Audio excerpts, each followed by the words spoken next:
Okay, welcome out to Tackle Trading's Market Recap. It is Thursday, April the 7th, 2016. This is Coach T from TackleTrading.com. Let's take a look at the Trade Center. Start with the heat maps. I like the heat maps. They're always a good way to get a quick visual of what is happening on the market. And man, if you are if you're a bull today, you're not happy.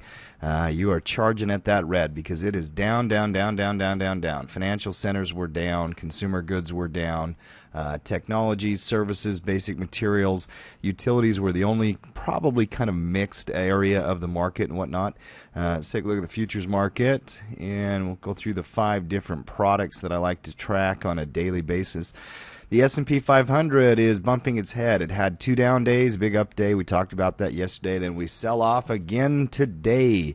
Support in here about 2020, 2010. That would be a key location to keep an eye on. Obviously, if you get some kind of pressure in the market, that would be something to pay attention to. There's no question about it. Volatility index. Anytime the market drops like that, you can see the VIX pop up. We went from 15 to 17. Options are getting more expensive whenever markets sell off, just the way the volatility index works. At these locations, you're still a net buyer of options, probably as a hedger, if you know how to do that. If not, go to tackletrading.com, type in portfolio, insurance, protection, hedging, things like that. You'll get a bunch of videos on that. Let's go to the energy market real quick. Crude oil, excuse me. Long term, we are now flat. We had sold off, we had bounced, we had seen a little bit of activity in here at the low point, and then today you came back just a little bit. Let's go to the metals market. Gold. Gold is in a location where we're very interested. We had come back down here close to 1200, and we're bouncing. We're about ready to make a run. Keep an eye on the gold market here. And currencies, the US dollar, $94 is support. It was support back in May of last year, June of last year, August of that year, September, October, and here we are sitting at 94 right now. If the dollar rallies, that is usually going to be because the Fed is expected to tighten their purse strings, maybe raise interest rates, stuff like that.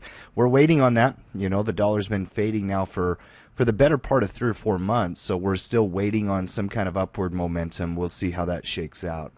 Calendar. Economic calendar today. Okay.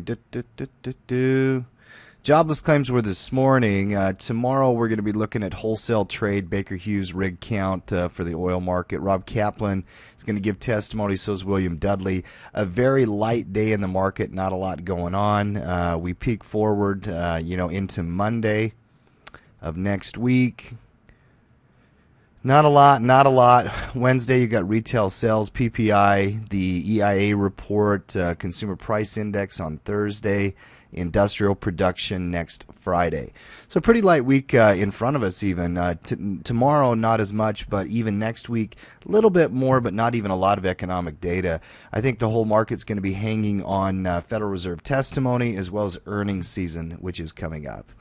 As always, get in the game. Go to tackletrading.com, register, go check out our recent post. Even just like right here, you'll see low volatility, the Forex report, the coaches shows, the market recap, stuff like that. If you do want to keep track of our videos, subscribe to us on YouTube, follow us on Google Plus, all of the social medias. We have a presence there. So get in the game, be a part of the team. Coach T, out.